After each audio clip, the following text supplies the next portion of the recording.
Você é o responsável pela sua salvação, você é o responsável pelo seu relacionamento com Deus. Olá, hoje nós vamos começar uma jornada no estudo da Palavra de Deus, com foco no livro de Daniel, que é um livro apocalíptico que está no Antigo Testamento. Realmente vai ser um desafio e a gente precisa muito de oração e humildade diante da palavra de Deus para poder entender aquilo que Deus já nos revelou e que está escrito aqui na palavra dele, certo? Mas algumas pessoas que estão chegando agora, que não estão acostumadas a estudar a Bíblia, se perguntam, mas por que eu preciso estudar a Bíblia? Tem tantas igrejas, eu posso frequentar uma igreja, frequentar outra, mas por que eu preciso estudar a palavra de Deus? Porque toda religião que for cristã, qualquer que seja, no nosso país nós temos várias igrejas cristãs. Seja qual for a igreja que se diga cristã, ela se baseia na Bíblia, né? Então, seja espírita, seja batista, pentecostal, assembleia, qualquer religião que se diga cristã, ela tem que se basear na Bíblia.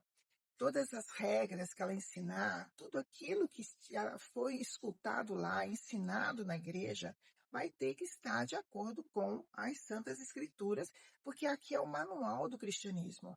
Aqui se revela o que é ser cristão, né? Então, isso é o primeiro ponto. Não estamos falando de religião, não importa qual igreja você frequenta, nada, né? Se você já é um cristão, já frequenta uma igreja, ótimo. Você já conhece a palavra, você já consegue andar aqui dentro mais rapidamente. Mas se você está começando agora, não tem problema, porque a gente vai fazer isso juntos. Vamos aprender juntos, vamos caminhar juntos. E caso você não seja um cristão, venha de outra religião diferente, mas queira saber um pouco sobre o cristianismo, venha conosco também, porque aqui tem toda a base do cristianismo. E a gente precisa conhecer a palavra de Deus. Por quê? Porque aqui está o que Deus gosta, o que Deus não gosta. As pessoas acertaram, as pessoas erraram. Como que foi? Quais foram as consequências desses atos, dessas escolhas? Como a história se comportou, né? Então, tudo está revelado, todas as coisas estão reveladas aqui. Para quê? Para o nosso aprendizado. Para quê? Para o nosso crescimento espiritual. E você é o responsável pela sua salvação, você é o responsável pelo seu relacionamento com Deus. Você não pode delegar isso para um pastor, você não pode delegar isso para um padre, delegar isso para qualquer líder espiritual. Ah, não, eu fui na igreja e ele me ensinou isso. Ah, eu fui ali na reunião e aprendi isso. Não, a obrigação de crescer no contato, de ter o contato com Deus, é sua. Você é responsável pela sua salvação e pelo seu crescimento espiritual. Então, quando morrermos, a Bíblia diz que depois da morte vem o juízo. Todos nós vamos comparecer diante do juízo de Deus. Todo joelho se dobrará diante de Jesus Cristo. Isso está escrito aqui. Quer você goste, quer você não goste, é isso aqui que fala a palavra de Deus. Então, depois que você morrer, você vai passar pelo juízo. E aí não adianta você falar, não, mas olha, eu fiz desse jeito, todo desse jeito, porque o padre me ensinou assim, porque aquele pastor me ensinou assim. Não. Por que você não pegou a Bíblia e leu? Por que você não orou e não pediu orientação a Deus para Deus te orientar? O cristianismo é uma religião que não é de atacado, ela é varejo, ela vai um a um, coração por coração, cada coração. Deus tem interesse no seu coração, Deus tem interesse na sua vida, Deus tem interesse nas suas dúvidas. Ele quer saber o que vai no teu coração, o que te inquieta. Não tenha vergonha de falar para Deus. Olha, Deus, não entendi isso, não entendi aquilo, não concordo com isso, quero aprender. Me mostra a verdade, me mostra. Clame a Deus para você conhecer a verdade. E a verdade vai libertar você de todas as dúvidas, de todas as angústias. O relacionamento espiritual é íntimo, é você e Deus. Nós somos um casamento, nós casamos com o Senhor. Nós somos a noiva do Cordeiro. Na noiva existe intimidade, existe aproximação, compromisso, confiança. Então, é isso que eu proponho que você desenvolva. Esse estudo, essa jornada na Bíblia, é para desenvolver isso, a sua intimidade com Deus, que ela é única. Ela é única, você é único para Deus. Único, e Deus ama você. Então, nós precisamos conhecer a palavra e não podemos delegar para ninguém a nossa vida espiritual. Nós somos responsáveis por a nossa vida espiritual diante de Deus. Então, o que a gente tem que fazer? Orar, pedir a Deus para que Deus nos ilumine, abra o nosso coração, que o Espírito Santo venha falar dentro do nosso coração, nos ensinando as verdades que estão aqui, certo? Nós vamos ser julgados pelo que está aqui. Qual é o parâmetro? Qual é a lei? Qual é a regra? É essa. Nós vivemos sobre regras, tudo temos regras. Até o crime organizado tem regra. E regras muito severas. Nós vemos na televisão, nós vemos nas mídias, que as regras lá são muito severas. E nós temos a regra de Deus, que nós precisamos conhecer. Né? Se você pega o carro e entra numa contramão, e o guarda vai vir atrás de você, e você vai falar para o guarda, ô seu guarda, desculpa, olha, eu não sabia, eu não fiz isso de propósito, é que eu não sabia que era dessa forma. Aliás, eu nem vi a placa que estava ali de sinalização. Não adianta, o guarda vai te multar, às vezes até apreender o teu carro. É a regra. Nós temos debaixo de regras, não é? Então nós temos também a regra de Deus, a palavra de Deus. Não adianta a gente chegar no céu, no dia do juízo, e falar, ih, Deus, eu não sabia que era desse jeito. Olha, na verdade, eu nem vi o sinal, nem tive tempo de ler a Bíblia. Eu estava tão ocupada com as coisas, você sabe como que é, né? A gente tem filho, a gente tem que cuidar da carreira, do trabalho, do sustento. A coisa é meio complicada, eu não tive tempo. Eu tive que ir para academia, cuidar do corpo, eu tive que sair nas festas, sair com meus amigos, né? Tem que ter relacionamento social, tem que ter network. Então, eu acabei não tendo tempo para ler a Bíblia, e nem para orar, e nem para procurar. Mas, olha, eu ia na igreja e o líder lá me falou que era dessa forma. E aí você pode ser enganado. Então, temos regras, precisamos conhecer, né? E Deus deixou tudo aqui. E hoje nós vivemos num país com uma certa liberdade ainda, que nós podemos ter Bíblias em casa, com várias interpretações, com vários estudos. Nossa, nós somos uma nação privilegiada comparada com as outras. Então, não tem justificativa. Por que não temos tempo para estudar a Bíblia? Por que não temos tempo para procurar Deus? Então, nós vivemos sobre regras. Tudo que nós fazemos é a escola do filho, é o condomínio, é a Constituição, é o crime, tudo tem regra. E nós não podemos desprezar a regra de Deus, que é a palavra de Deus. Então, isso é muito importante. Então, o que eu sugiro para você, que a gente está começando essa jornada? Que você tenha uma Bíblia. Pegue uma Bíblia ou compre uma Bíblia que você possa estudar. É uma Bíblia de estudo. Bíblia boa é aquela que é rabiscada, anotada. Deus falou comigo isso, eu aprendi isso. Aí você vai e anota, você lê ela todo dia. Aquela Bíblia que fica em cima do armário, lá em cima do móvel na sala, não serve para nada. É que nem um jarro, uma planta, uma coisa não tem sentido. Bíblia boa é que é usada, é que é lida. Então, rabiscada, anotada, manipulada, compre uma que você possa fazer isso, para você poder começar a sua jornada com Deus, certo? E a mensagem central, qual que é a mensagem central da palavra de Deus? A mensagem central é o grande amor de Deus por você e por mim. Tudo que essa palavra fala aqui vai cair no amor de Deus. Vai refletir o amor de Deus. Tudo que está escrito aqui. Ah, mas e o Antigo Testamento? Tem aquelas lutas, aquelas guerras, nananã. Tudo vai focar no amor de Deus. E esse amor de Deus, ele é revelado, plenamente revelado, na pessoa de Jesus Cristo. Jesus é o próprio Deus, conforme está nas Escrituras, é o próprio Deus que se encarnou em corpo de homem, se humilhou nessa forma para quê? Para vir aqui, viver como um de nós, ser um sacerdote perfeito e ir para a cruz. Ele não veio aqui passear, comer peixe, andar de barco com Pedro. Não, ele veio aqui com uma missão.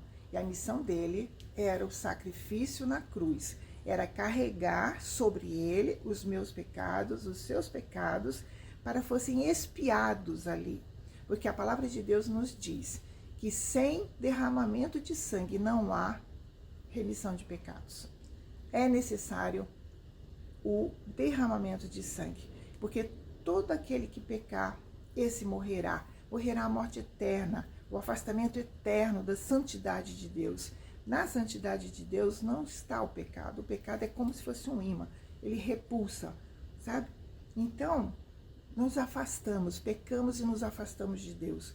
Para a gente se reconectar com Deus, é preciso que os pecados sejam perdoados, é preciso que haja remissão, é preciso que haja justiça, pagamento da culpa.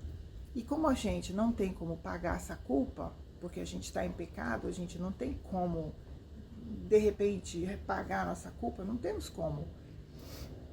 Deus, ele mesmo criou o plano, e o plano foi de vir um próprio Deus aqui, que não tem pecado, e sobre ele caiu os pecados de todos nós. E esses pecados foram pagos na cruz. Por isso, quando Deus, ele nos olha através de Jesus Cristo. Então, Jesus pagou a pena e aí ele nos vê. Por isso, nós somos justificados, nos tornamos santos diante de Deus.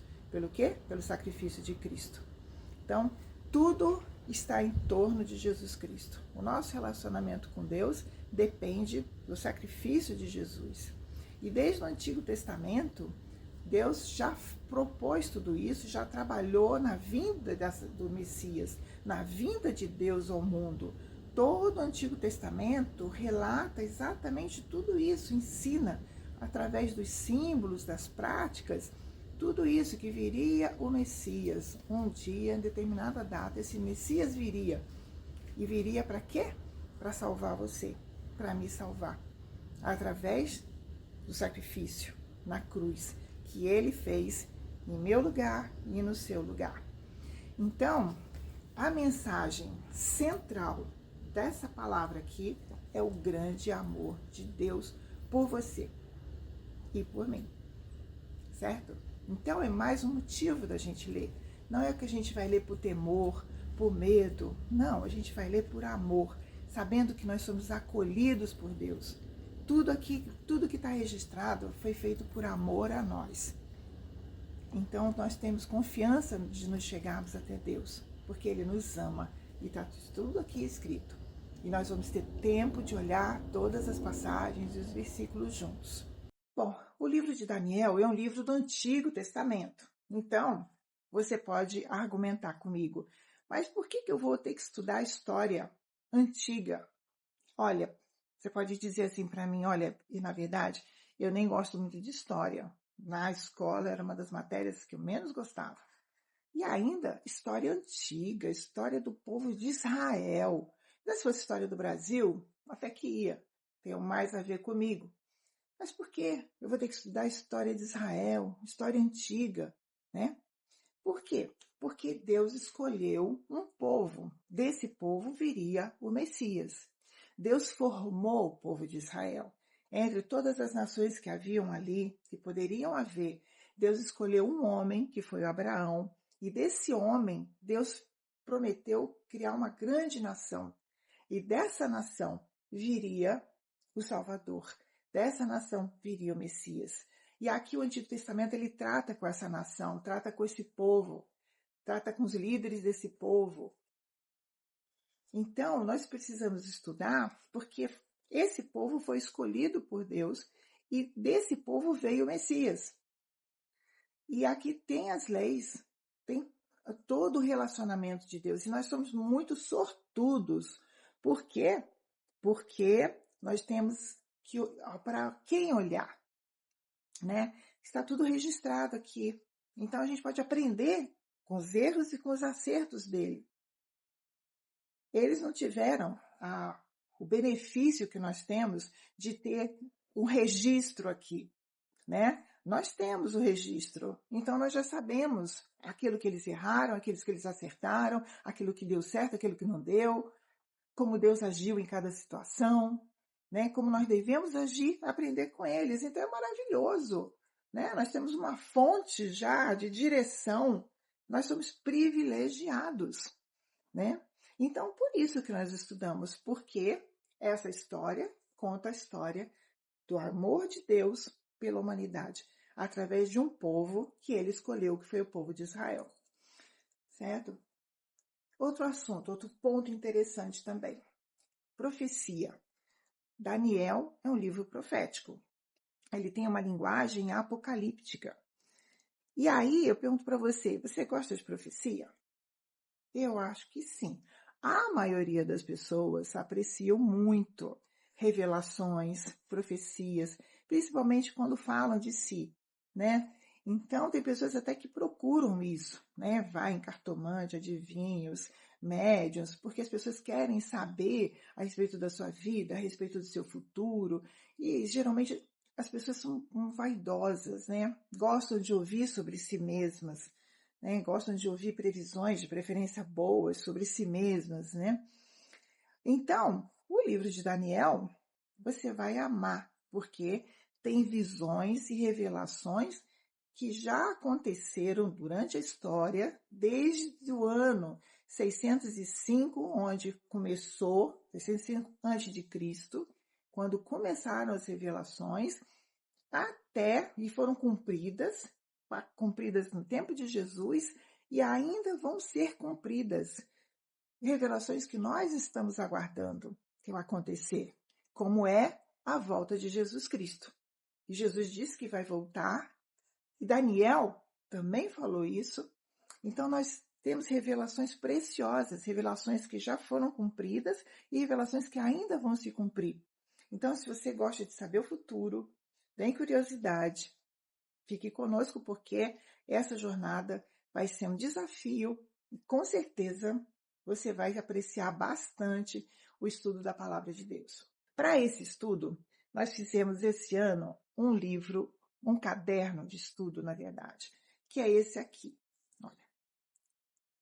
Porque nós tínhamos até ano passado folhas, as nossas folhas eram soltas e as pessoas perdiam as folhas, não conseguiam acompanhar, faltava uma aula, aí não sabia que aula que tinha perdido, né? Aqui não, a gente tentou colocar tudo em sequência, para caso você perca uma aula, você já sabe, eu perdi essa aqui, então eu preciso estudar essa, né? E vou para a próxima, tal. Então, ficou um caderno de estudo, onde também você tem a oportunidade de escrever as suas anotações, tudo que você aprendeu, e isso você pode guardar e usar depois, mais para frente, né? Fica um registro daquilo que você aprendeu, né? Daquilo que Deus tocou no seu coração. Aqui é o livro de Daniel. Eu gostei muito dessa capa, dessa imagem, porque geralmente quando a gente vê Daniel, a gente sempre vê o Daniel no meio dos leões, né? Que é um dos capítulos de Daniel que nós vamos estudar com detalhe. Nesse caso aqui eu achei muito interessante. Por quê? Porque mostra Daniel como profeta. Foi assim que Jesus falou que Daniel era. Não como um historiador, mas como um profeta. E aqui eu achei interessante, ele abrindo cortina para ver o futuro, né? Com a história, a ampulheta, os anos aqui. Então eu achei que como profeta, isso aqui, essa figura diz muita coisa, né? De revelação. Então é isso. O Daniel, nós temos aqui, olha, o primeiro estudo de Daniel aqui, ó. Esse aqui é a introdução, é o de hoje, tá aqui. E então aqui a gente fala um pouco sobre Daniel e aqui a gente fala um pouco sobre o livro. O livro de Daniel é um livro diferente. Por quê? Porque ele tem uma parte que é histórica e ele tem uma parte que é profecia. Normalmente os livros históricos na Bíblia, eles estão reunidos, agrupados, né? E eles contam justamente a história do povo de Israel, as coisas que aconteceram com o povo, né? A gente vê Êxodo, Reis, Crônicas. E é muito delicioso a gente ler esses livros, porque eles são como um filme que vai passando na nossa cabeça, a gente vai imaginando as cenas. É muito gostoso ler esses livros históricos. E tem os livros que são dos profetas, como Isaías, Jeremias, Ezequiel. E esses profetas, não, eles já recebem visões de Deus, e aí eles relatam ao povo a advertência, a esperança que Deus está passando para aquele povo. Daniel já é um misto. Do capítulo, são 12 capítulos, do capítulo 1 ao capítulo 6, ele é um historiador. Ele conta as coisas que estavam acontecendo ali no reinado do rei Nabucodonosor. Do capítulo 7 ao capítulo 12, ele conta sobre profecias que ele recebeu, visões que ele recebeu de Deus, e aí ele anota, está tudo anotado ali. Então, ele poderia ser um historiador ou poderia ser agrupado como um profeta. Mas, se você abrir a sua Bíblia no livro de Mateus 24, 15, né? Vamos ver aqui. Mateus, abre sua Bíblia, livro de Mateus, capítulo 24, verso 15. Diz o seguinte, Jesus mesmo que está falando. Portanto, quando virdes que a abominação da desolação, de que falou o profeta Daniel, está no lugar santo, e assim continua. Então, aqui é só para dizer o seguinte, o próprio Jesus, o próprio Cristo, se referiu a Daniel como um profeta, certo? E, então, esse livro pode ser considerado como um livro de profecias, e profecias muito interessantes, porque são profecias que se cumpriram na época do Daniel e foram se cumprindo ao longo do tempo. No tempo de Jesus, Jesus fala que ainda vai se cumprir, e aí nós estamos esperando que se cumpram o resto das profecias. Então, ele teve uma visão muito longa, né, das coisas que iriam acontecer. Deus deu a Daniel uma visão privilegiada, vamos dizer assim, das coisas que vão acontecer. E aí tem coisas que nós estamos aguardando que aconteçam agora, né? Então, é um livro muito atual, extremamente atual. E Daniel, ele era uma pessoa comum.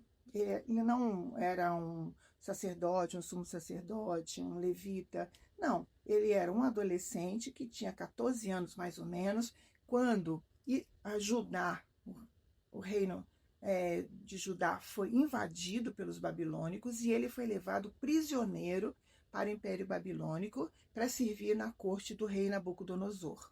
Então ele era um jovem, um adolescente, mas que já conhecia as escrituras, já tinha lido Jeremias, já tinha lido os profetas da época, e ele foi lá e servia ali. E ali Deus o engrandeceu, e Deus o fez se tornar um estadista. Ele se tornou o homem, o braço direito do grande imperador Nabucodonosor.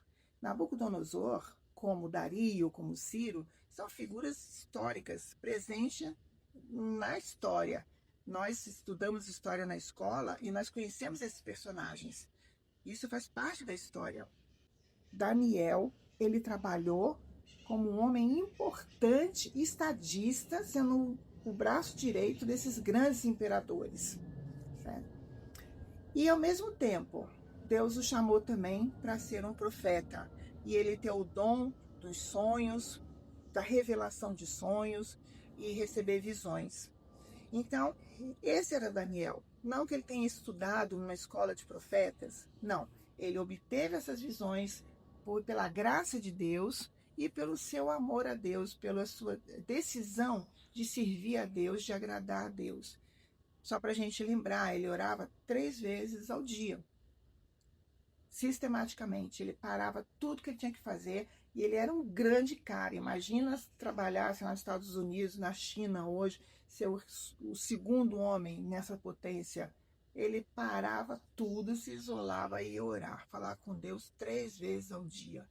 E aí isso vem para a gente já uma lição. Quantas vezes a gente para o nosso dia, as nossas rotinas, as nossas tarefas, para poder falar com Deus e ficar na presença do Senhor.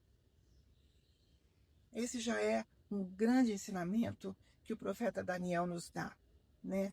Da soberania de Deus, de nos humilharmos e termos tempo para Deus, porque a gente tem tempo para fazer um montão de coisa, não é mesmo? O nosso dia está recheado, lotado de coisas para fazer, mas às vezes a gente não abre um espaço especial para a gente estar na presença do grande Rei, que é o nosso Deus, todo soberano, todo poderoso. Isso parece até depõe contra a gente, né? Porque todo mundo gosta de estar na presença de pessoas importantes. Todo mundo gosta de ser recebido por pessoas ricas, importantes, influentes. E nós temos a oportunidade de estar na presença do próprio Deus, né, soberano. E muitas vezes a gente negligencia isso, né? Então fica aqui um alerta e um convite para a gente pensar nisso e a gente tentar se disciplinar para a gente poder orar mais e ter um momento íntimo com Deus, certo? Então, essa aqui é a introdução a respeito de Daniel, tá? E agora nós vamos seguindo em frente na nossa jornada.